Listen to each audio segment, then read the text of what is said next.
Well, hey there, welcome to day 1009 of What You Up To Now. Sharon Horne-Ellstrom here, documenting my business or my online journey as I transition from the brick and mortar corporate world of businesses to the online world.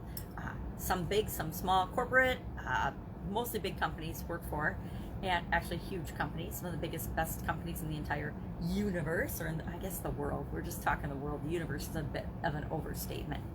So today, day 2 of the No Nonsense November. Every day I'm sharing a tool of the day or a tool a day that people can use to transform their life, that they can learn and grow and transform from. Some of the tools that I've used over the last, I've been here 6 decades. Probably didn't use some of them until I was at least 10 or 20. But a lot of them, that still means I've been using them for 30, 40 years. So today we talk about affirmations. And did kind of a meat-axe job of it. Went over 10 minutes, but luckily I didn't commit that I was going to stay under 10 minutes, but I didn't have any kind of format. I just started talking about affirmations. And so I want to, going forward, come up with a format that I'm going to share the tool. I want to come up with a daily no-nonsense November format. Here's the tool. Here's where it came from. Here's how to use it. Here's some thoughts about how to use it. Always make it your own. And here's maybe an example or two of how I have personally experienced and used and benefited from this particular tool. And I didn't have a format like that today. I just kind of felt like a rambling goof, pretty much like I feel with this particular segment every day. Just start talking about what we're working on. So that was the No Nonsense November. Most people have No Shave November. I'm going to do No Nonsense November, mainly because I couldn't think of another name for the November not challenge, but to do something every day, to show up consistently, to make sure that I am challenging myself to find things that I've used before and re-evaluate, re-look at them. Actually did an inner child exercise today, this morning, as I was first waking up as part of my morning routine, which was really, really interesting. I didn't know it would be that interesting, but I found it really, really interesting. And I am going to have to journal about it. I didn't write about it and journal about it. I did it in my meditation time, and I didn't journal about it, but I'm going to and I think I'm going to try it for another couple of days. It's a tool I haven't even talked about yet, and it's a tool I personally haven't ever used or done. It's combining meditation and inner journals and visualization, but I've never done any inner child things before, so it's actually kind of fun. And like everybody else, I have some things from when I was young that I picked up along the way through no fault of anyone's, not even my own, but I picked up and I've carried them with me throughout my entire life. And only now when you're slowing down, you have time to reflect and look back on things, you see that you have been behaving, or you do have certain patterns that you're following that may or may not be serving you. And I've got a couple that aren't really in my best interest. They're not hurting me, but they're not serving me very well either. So I want to go back and I want to say, okay, well, I understand. I don't, everything, and here's a couple schools of thought. I was talking to my sister about this yesterday. A couple schools of thought on fixing things from our past. Sometimes we don't have to go back and understand why and when and how and all the details of a trauma, or how something got stuck in our life, or stuck in our craw, or stuck, and we've gotten stuck in this loop of behavior and this pattern of behavior. And sometimes we do need to go back and clear and rewrite, and reimagine history and the past. But other times we can just, in other situations, we can just say, yeah, that happened. Obviously something happened that affected me. I'm not going to spend my time and energy going back and reliving my past and every experience that made me feel like I wasn't, good enough, or whatever the feeling you're dealing with, and all the things I piled on it after I had that initial experience. I'm not going to go back and find that. I'm just going to say that is absolutely a totally crazy false belief. How am I going to behave going forward? And sometimes that works, sometimes it doesn't. It depends on where the belief or the situation or the event and the experience came from. But everything doesn't have to be dug up and reimagined and take 20 years to solve and fix. Some things, actually, nothing does. We can actually change and fix anything we want in an instant by us deciding to and making a choice. Now, people are going to get mad that I made that statement, because they're going to give me all kinds of reasons that that's not true and why they can't do it and whatever.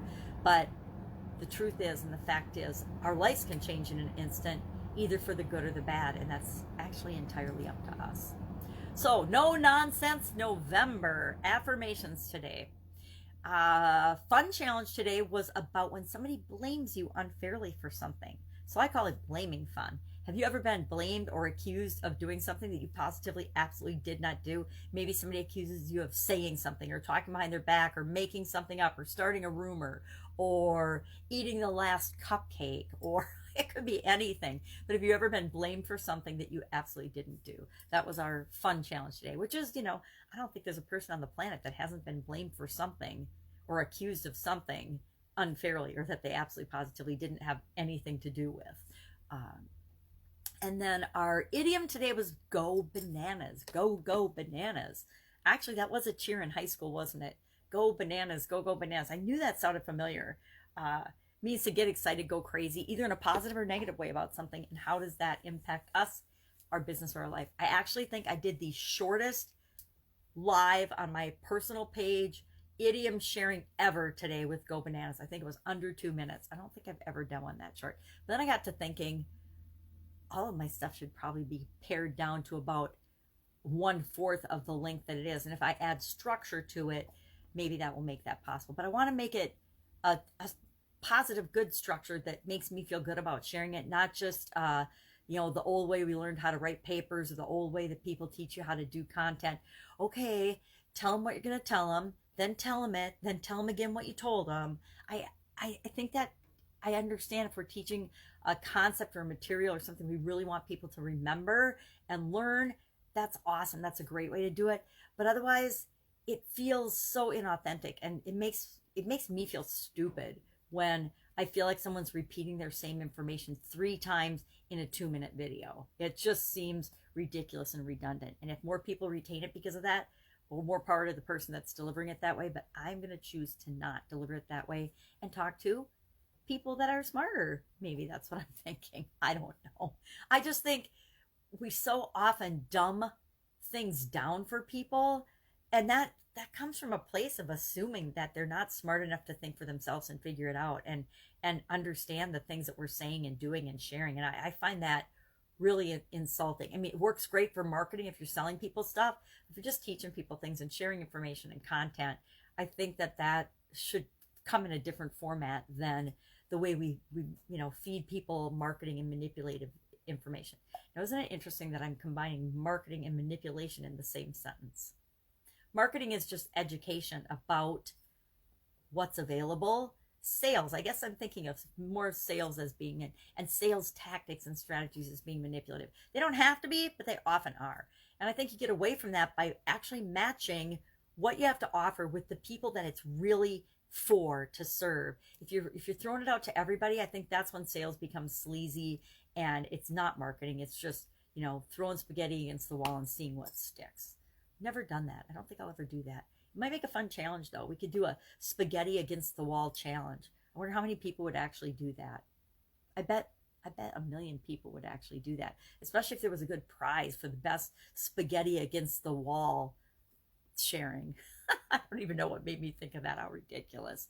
So that was Go Bananas was the Supersize Your Business piece today, as well as just on my profile to share what I'm doing. And actually, I do that, and I do the fun challenge every day just to warm up my voice, because I do my videos early in the morning, and sometimes I sound like Gravel Gertie first thing in the morning, so I need to wake my voice up. And so I decided I would do a challenge a day, and I've done it. Now this is the 3rd year with the fun challenge. And secret out of the bag, cat out of the bag, I've already got next year's challenge picked out, but I'm not going to say what it is. But I've already got every day, because I need something to warm my voice up every day.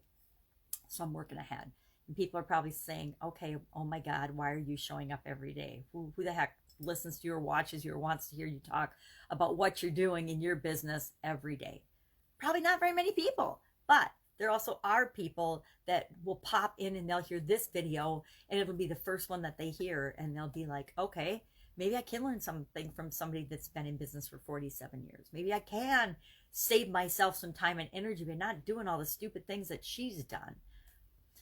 So that, I did think very briefly about the Challenge Summit yesterday, and that I should probably start thinking about what I want to do, what I want to interview people about, and the people I'd like to invite. Who do I want to invite on that?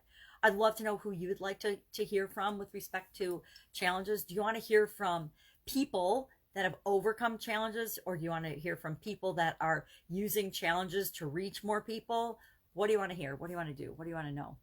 And maybe I will do a combination of both. I'm thinking I'll do a combination of both because I think there's a track of people that want to know challenges are awesome. How can I use them to grow and build my business? And then there's another group that says, I'm facing challenges all the time. I want to know how and what to do and how other people have survived and overcome, insurmountable odds and challenges, things that I can't even imagine. Because I think that so often we feel like we're alone and we're the only one facing something. But almost anything you can imagine, anything you can describe, anything you're facing, there are literally thousands, if not millions of people experiencing the exact same thing. It's different for you because you experience things through your unique persona and body and life and your past experiences just like they do.